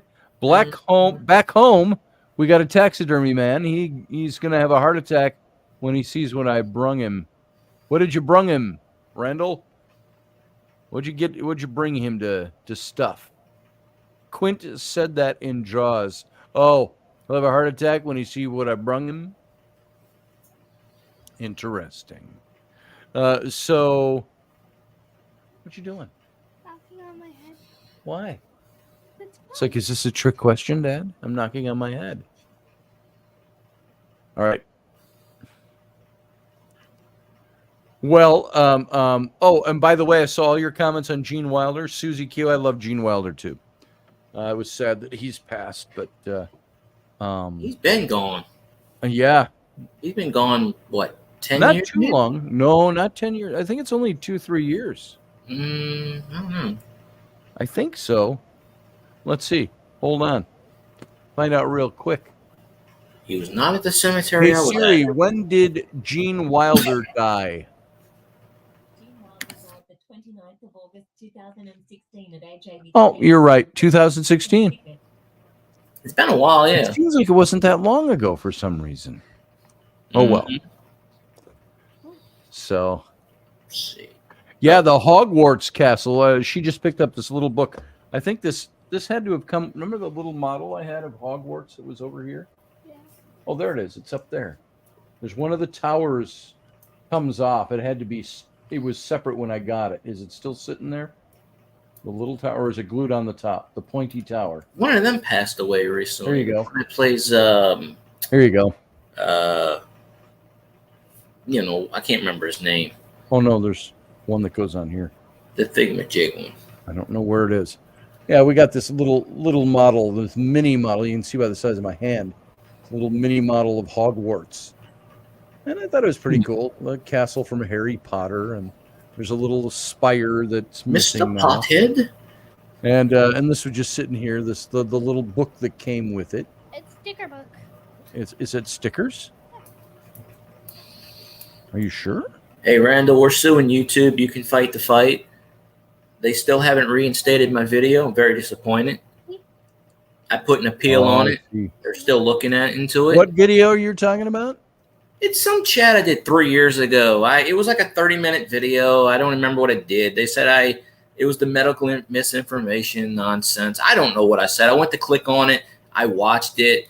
I didn't see anything wrong with it, so I appealed it, and they still haven't got back to me yet.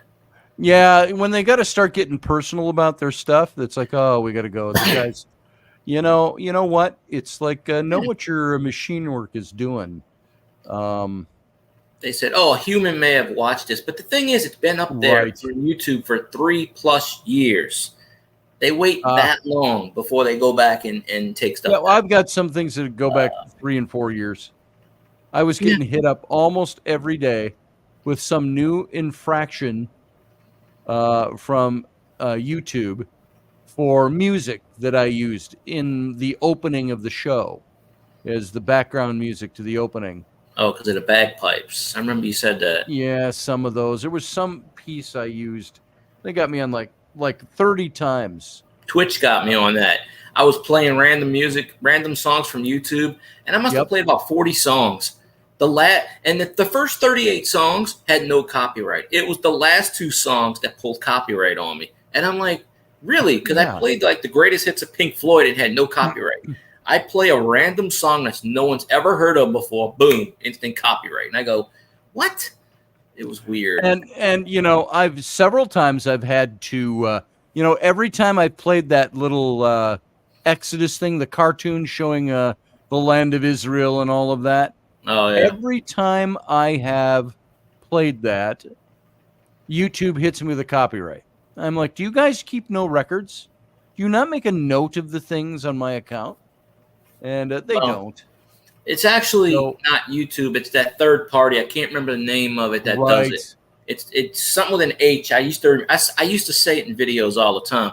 YouTube doesn't actually watch anything, which proves that you can say something, and then it says, "Oh, this may be a human review," and I'm just like, "Human review? Right. What the hell? Did it wait 3 years to watch my stuff?" Yeah.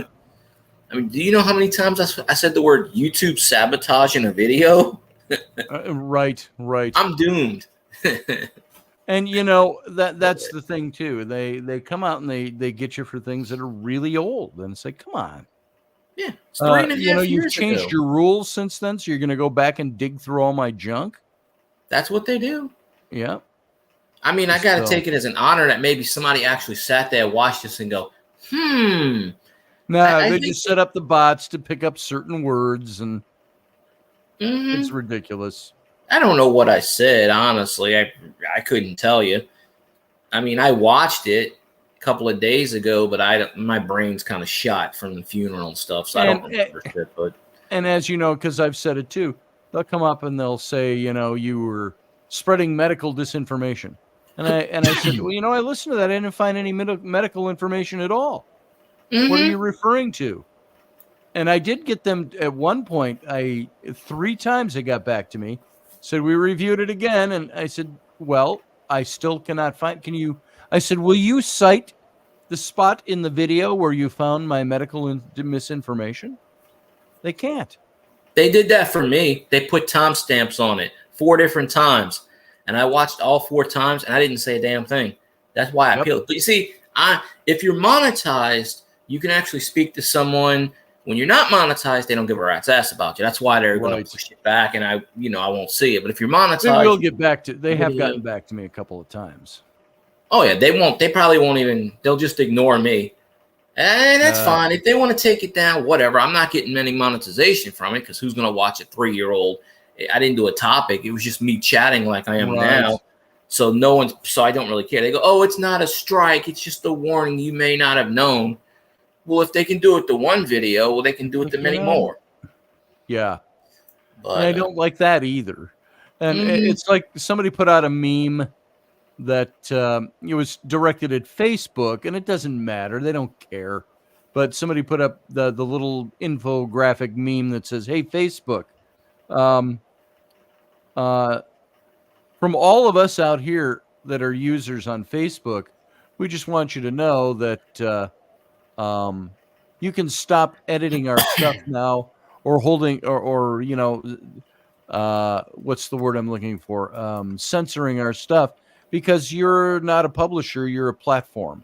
So you're not supposed to do that. So, but they do anyway. And it doesn't make any difference. That's what I'm looking for right there. Oh, Facebook and Google actually sent money to one of the Louisiana senators, not Kennedy, the other one that we have, the other one that used to like that turned on Trump. They sent him 3 different donations, because I saw it online, of $8,000 each that Google sent, and Facebook sent $12,000 of 4 payments to Cassidy. Bill Cassidy, the other senator we have, the one who turned on Trump. He turned on Trump after the election. And people were like, oh, why are you gonna? He got voted back in because of Trump, and they realized that that's why they were feeding him. And I'm like, that's why he turned against Trump. Okay, because Facebook and Google was telling him to. Right, exactly. Because I'm like, why would he flip like that? Yeah, it's like with the Clooney thing. 3 weeks ago, he's with Biden, and all of a sudden, 3 weeks later, all of a sudden in those 3 weeks, he went from, oh, he's got his faculties, to, oh, he doesn't know what he's doing. In 3 weeks, nobody goes down. I think it was probably the other way around. I would think that they hired him. They wanted him to come on and endorse Biden, and because he'd done it before. And then when he saw Biden, he was probably like, shit. Well, what did Julia Roberts say? She was right there too. So who? Julia Roberts. Oh, I know. She was right there too. I haven't heard her say anything yet. No, that's what I'm saying. They were both in the picture at the same time. So I'm kind of like, I wonder what. Maybe she's just like, hell with it. I don't know. Yeah. I'm gonna start putting. I already put this picture as a thumbnail. I'm gonna use this picture every time as a thumbnail now. It's the Carville picture. There you go, the Carville picture. There it is. Everybody. Here I am. He's like, hi there. I should have recorded it. He was grumpy the whole time. He was grumpy the whole. The person I was with was like, why the hell are you talking to him? He's a Democrat that shits on Trump. I said, I just wanted to take a picture. He used to be married to Marlee Matlin. Is she still around? I've not seen her anywhere. They were married, and they were diametrically opposed. They were a married couple, and that was part of their shtick. She was uber ultra conservative. He was uber ultra liberal. And this is back in the 90s and the early 2000s. Those two were always going at it. You'd see him brought into shows like Crossfire and stuff like that. And but now I haven't heard anything from her. She either divorced his ass and left him, or I think what? he's single. I looked it up a few weeks ago. Well, he lives. He doesn't live too far from that casino. He lives like right down the street from that casino. Like when you see him on CNN with the backdrop, that's where he is. He's at his home. Or Well, Fox. Marlee Matlin is the deaf actress, so that's not her. Who was married to? Was married to James Carville? It's on the Wikipedia. It was Marlee Matlin, same name. It Maybe says it was here her. that she's 70. She's still alive. She just doesn't do her commentary stuff anymore. She was Mary Jo Matlin, is an American political consultant, well known for her work with the Republican Party. She has served under President Ronald Reagan, was That's a different campaign person. director for George H.W. Bush, was an assistant to President George W. Bush, consular to Vice President Dick Cheney until 2003. She's 70 years old. She's still married to James Carville. I've never seen. I think they met. They've been if married I- since 93. She's I in think the I saw- Libertarian Party. And I think I saw on Wikipedia where they met because he was helping run Clinton's campaign, and she was running whoever Clinton was running against. And I think that's what I read, if I remember right. by the way, there is at Universal Studios, when we were down at Disney World 2 years ago, we went over to Universal for a couple of days, and we saw that's Hogwarts Castle over at Universal, and it's all built as it's this castle, but it's all built as forced perspective, because you can walk all the way down in the lower right-hand corner there. You go inside the cliffs and into it. There's a restaurant in there and stuff or something, or gift shops.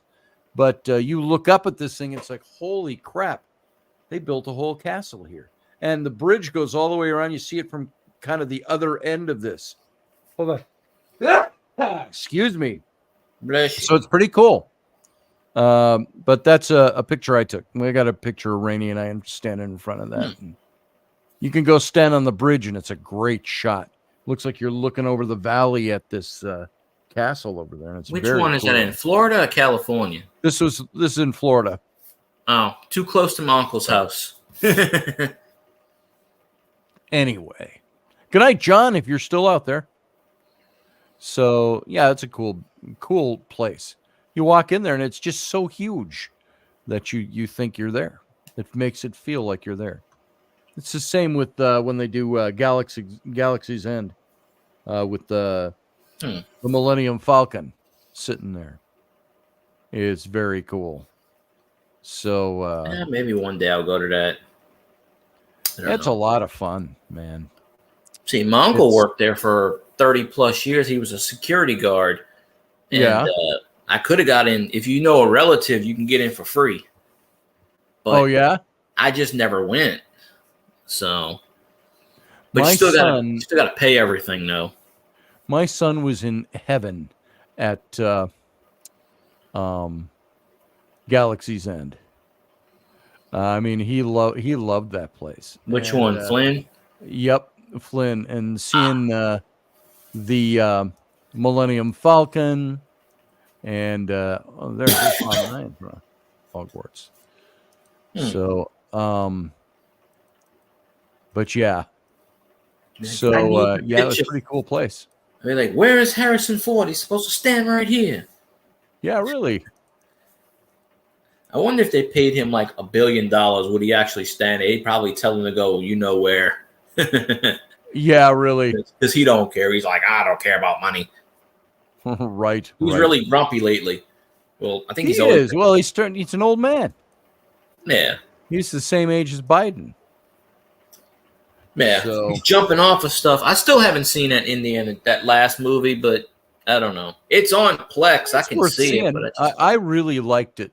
I really did. You cried. Shut up! I did not. Ain't So nothing wrong with crying. there were parts of it that really got to you, and you're like, oh, toward the very end, it's like, oh my god.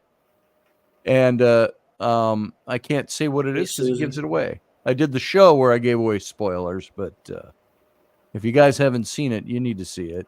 I think I remember something about what you. Inside Out too. Oh, I shed a little tear on that. Yeah, that was all right. There are some things, that'll even some of the dumbest movies have brought little tears to my eyes sometimes.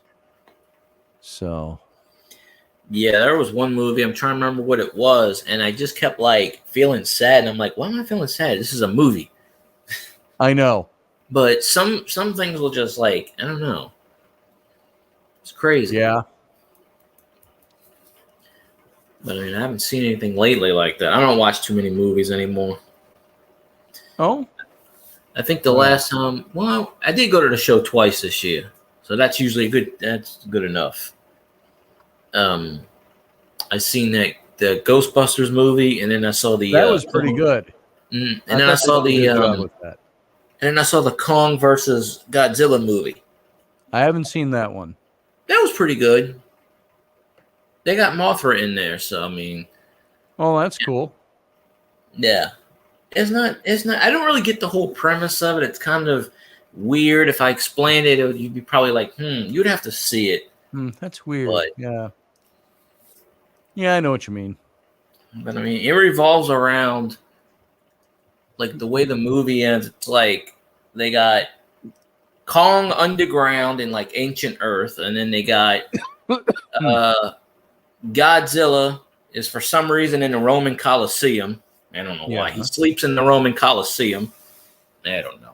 Oh, that's weird. And yeah, That's weird all by itself. The opening scene, he's in there, and at the end, when he goes to rest, he sleeps in the Colosseum, and they're like, "We can't get him out of there.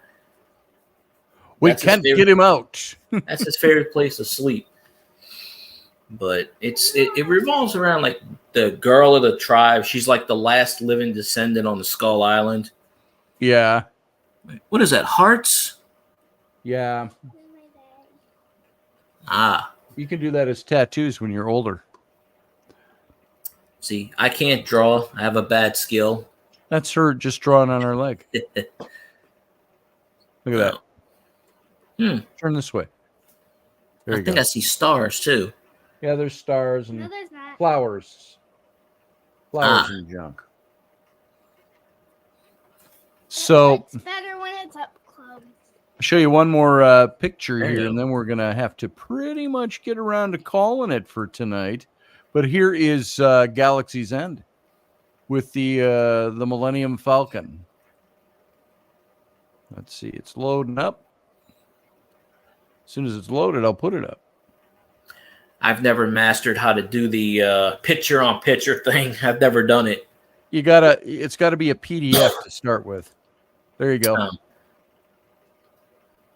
Oh, I got to sneeze again. I've been sneezing all day. So Look, there's I an thought old that was bastard pretty in cool. there. And that's a whole town. You walk all through this Star Wars world, like you're on the towns on Tatooine or some other planet, and it's very cool. So then you go up when you're in that way. line. When you're in line to get on the Millennium Falcon, it's built into the sets. It's not inside this ship.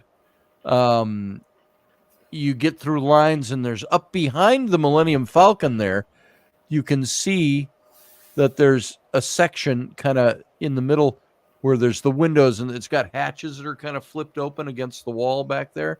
Those are glass windows in there. That's where the line goes through there. So you look at the Millennium Falcon from the backside too, and up on top of it.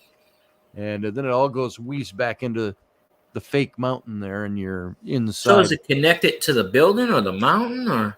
No, it's sitting there like it's at a spaceport. It's just you can Oh. walk all the way around it and on the ground, and it's like it's just sitting there waiting to take off. And so it's not connected to the building at all. But when you go inside it, I think the inside is built inside the mountain there, in the actual sets, in the buildings hidden by the sets. I think they've got the internal is totally separate from the external I model. press the button and say, "Go! Let's get this sucker going." Yep. And it's pretty cool. I do more. That's fantastic. There you go. Are you drawing more? All right, here's what we're going to do. We're going to call it quits. It's 11:02. So, Fieldy, thanks for being here. Thanks for calling in and talking. And you have a good night. I'm going to sign off with everybody else. Too. So, see you, brother. All right, everybody. That's it. Here, come up here. Because we're going to sign off. Say your good nights. Ellery Scotland Roberts. And so we're going to say goodnight to y'all. We'll be back on Friday. And we'll have another show, of course. And that's all I got. So we're going to have it's kind of a quiet captain's cabin tonight, which was kind of nice. So until next time, I'm going to let you all go. You all sit tight. We'll be back in about 48 hours, 46 hours, something like that. And you live until then, long and prosper. See ya.